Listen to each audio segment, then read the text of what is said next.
Hello, dear student friends. Dr. Bapuji Salunkhe, Institute of Engineering and Technology, Kolhapur, welcomes you all to e-learning platform. This is Science and Humanities Department. Myself, Mr. Sudarshan Dinkar Mahadik, and the course which we are learning is Basic Science Physics. The unit which we are learning is Heat and Optics. The learning outcome for our today's lecture is describe light propagation in the given type of a optical fiber. Means optical fibre म्हणून light propagation म्हणजे light कशा पद्धतीनं travel करते हे समजून घेण्याच्या उद्देशानं तुम्हाला आजचं लेक्चर उपयोगी पडेल आणि ते लेक्चर तुम्ही व्यवस्थित समजून घेतल्यानंतर तुम्ही light propagation in a given type of optical फायबरसाठी डिस्क्राईब करण्यासाठी तुम्ही एबल व्हाल. Optical fibre. The topic of our today's discussion is a optical fiber. You can see the optical fiber cable on the screen. Okay. इथं optical fibre cable दिलेली आहे आणि या optical fibre केबलमध्ये आपणास इथं ऑप्टिकल फायबर्स दिसत आहेत पहा. ही ऑप्टिकल फायबर केबल आहे आणि याच्यामध्ये हे ऑप्टिकल फायबर्स वेगवेगळ्या रंगाचे. You can C on the screen this is optical fibre cable and different colors of optical fiber can be seen on the screen. Okay, remember this picture. Let us go forward. Okay, optical fiber. आता optical fibre हा शब्द तुम्ही बरेचदा ऐकलेला आहे. You have heard number of times the word optical fibre, but what does it mean by and what it does, म्हणजे त्याचा अर्थ काय आणि ते नेमकं काय करतं ह्याच्या संदर्भात आपण अगदी बेसिक माहिती पाहूया. Okay. Optical fibres are very thin glass or plastic fibers. They are designed to guide light waves along their length. पहा, ऑप्टिकल फायबर्स हे अतिशय थिन म्हणजे एकदम कमी जाडी असणारे ग्लास किंवा प्लास्टिकचे फायबर म्हणजे तंतू आपण म्हणतो. तर ग्लास किंवा प्लास्टिकचे हे फायबर आहेत.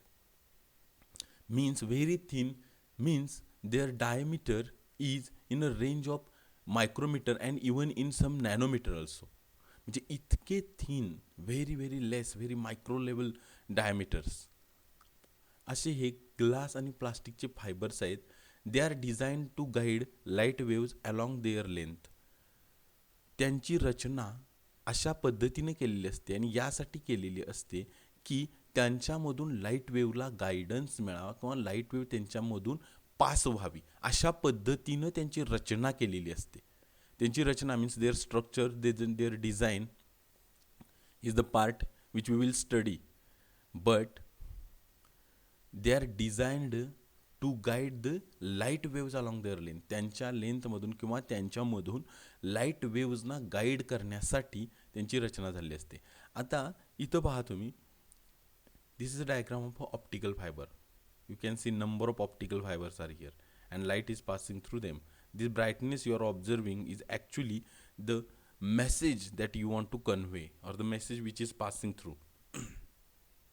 म्हणजे हे ऑप्टिकल फायबर्स आपण इथे पाहत आहात अगदी व्यवस्थित in very clear manner. You can see the optical fibres, number of optical fibres are here. Optical फायबरच्या थ्रू काय केलं जातं पहा, की तुमची जी इन्फॉर्मेशन आहे ती लाईटच्या फॉर्ममध्ये एका ठिकाणावरून दुसऱ्या ठिकाणी पास केली जाते.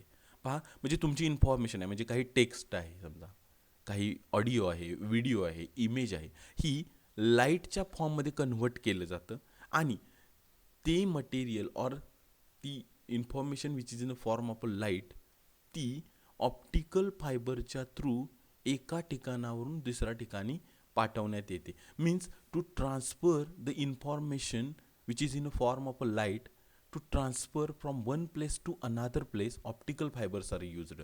आता लाईटमध्येच ती का कन्वर्ट केली म्हणजे प्रकाश, because light is a fastest mode. Means कोणतंही ट्रान्सफर करण्यासाठी लाईट ही सर्वात फास्टेस्ट आहे, पोल्युशन फ्री आहे and very much less or some negligible loss. म्हणजे लाईटच्या फॉर्ममध्ये तुमची इन्फॉर्मेशन पाठवणं हे सर्वात जास्त स्पीडी आहे, गतिमान आहे. बिकॉज लाईटचं स्पीड आपल्याला माहिती आहे 3,00,000 किलोमीटर प्रति second, 3 lakh kilometre per second इतकं स्पीड आहे. त्यामुळं लाईटच्या फॉर्ममध्ये ही इन्फॉर्मेशन आहे ही पाठवली जाते. म्हणजे पहा, लाईटमध्ये कन्व्हर्ट केली जाते तुमची इन्फॉर्मेशन मेसेज, आणि तो एका ठिकाणावरून दुसऱ्या ठिकाणी पाठविण्यासाठी ह्या ऑप्टिकल फायबरचा मदत घेतली जाते ऑप्टिकल फायबर्सची. ओके, आता डेटा और information travels in the form of light through optical fibre. This point we just seen. Okay, principle of optical fibre. आता हे ऑप्टिकल फायबर हे कोणत्या तत्वावर काम करतं पहा. Optical fibre works on a principle of total internal reflection. We have seen in a detail about total internal reflection. So, and in that lecture also, at the very last, we had told that the application of total internal reflection is an optical fiber. So, here comes optical fiber works on a principle of total internal reflection. How come? Look at this diagram very carefully. So, light signal 1 means this blue line is light signal 1, and light signal 2 is this red light. See, both these signals are passing through optical fiber or traveling through optical fiber, making total internal reflections. You can simply see here. See, and how light travels through optical fiber in zigzag manner, making multiple total internal reflections. म्हणजे तुम्ही इथं पाहत असाल, light ही optical फायबरच्या through zigzag मॅनरमध्ये travel होत आहे. Zigzag, no matter at how many times or where this optical fibre is bent. Optical fibre bend झालेला आहे. आता इथं ऑप्टिकल फायबर बेंड झालेला आहे. Even then kills also the light signals are traveling in a zigzag manner, making total internal reflections. So in exam point of view also, you must know the light travels through optical fiber in zigzag manner or making total internal reflections. Okay, see here. So the basic principle for working of optical fiber is total internal reflection. Now, structure of optical fiber. See the diagrams. Structure of optical fiber. आता तुम्ही optical fibre पाहिलं, structure म्हणजे त्याची रचना कशी आहे पहा. ह्या दोन्ही डायग्राम व्यवस्थित पहा. आपण याच्यामध्ये डिटेलमध्ये पाहणार आहोत. This diagram and this diagram also. Okay, so let us go. Structure of optical fiber. Okay, the optical fiber has three main parts. Now, as this diagram shows us, जसे की डायग्राम आपल्याला सांगते, ऑप्टिकल फायबरचे 3 main parts आहेत. कोणकोणते आहेत पहा. Core, cladding and coating.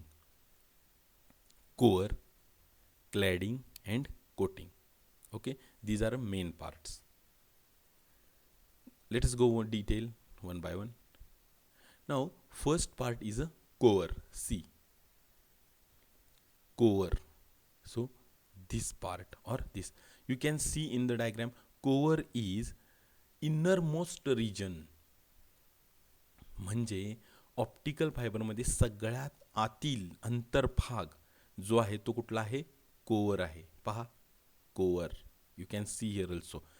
Optical फायबरने सगळ्यात आतील भाग जो आहे तो कुठला आहे. कोअर आहे. Which is innermost layer or a region of optical fiber, it is core. So it is important also as far as examinations are concerned. Light travels through core. पहा, आपलं जे मेन ऑब्जेक्टिव्ह आहे optical फायबरचं काय आहे की to send information in the form of a light. तर information ही लाईटच्या फॉर्ममधून ट्रॅव्हल होत असते ऑप्टिकल फायबरच्या थ्रू. म्हणजे प्रिसाइज ॲक्च्युली कशातून ती पास होत असते तर ती कोअरमधून पास होत असते. To making multiple internal reflections, total internal reflections. Okay, you can see here also light is traveling through core.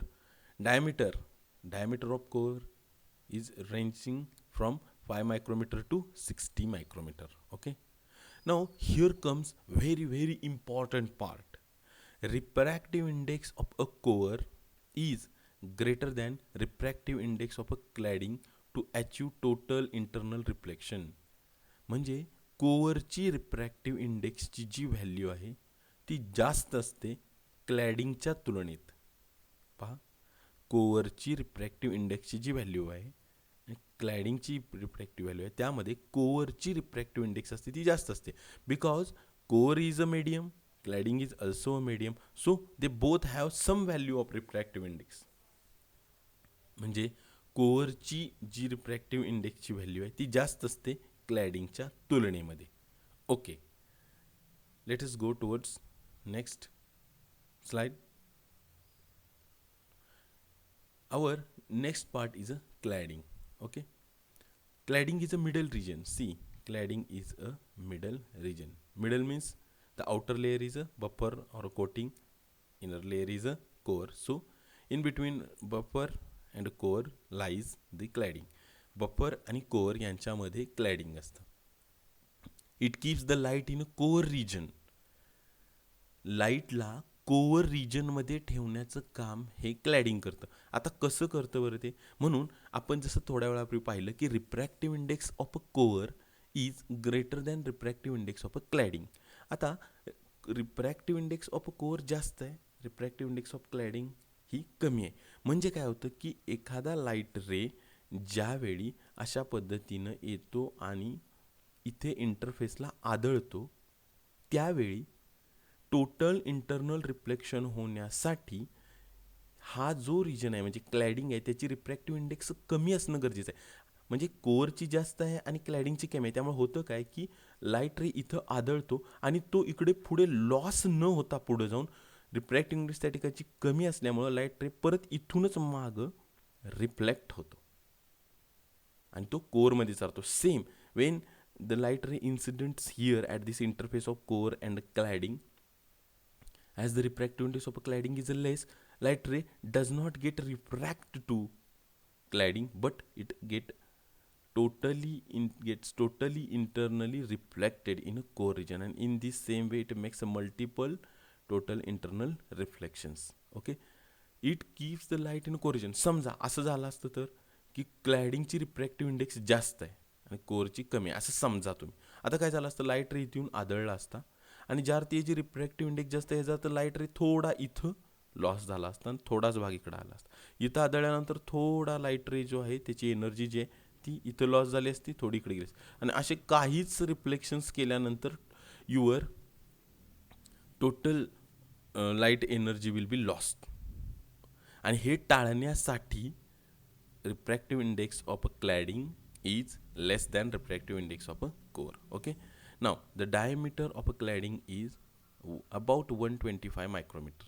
Okay, once again see here, refractive index of a core is greater than refractive index of a cladding to achieve total internal reflection. म्हणजे मी आत्ता तुम्हाला जो भाग सांगितला की total internal reflection achieve करण्यासाठी refractive index of a core means mu core must be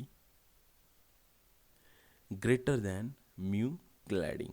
Okay, to achieve total internal reflection. जर असं नसतं तर काय झालं असतं हे सुद्धा आपण आत्ताच इथं पाहिलेलं आहे. Okay, let us see structure of optical fiber. Our last part is a coating.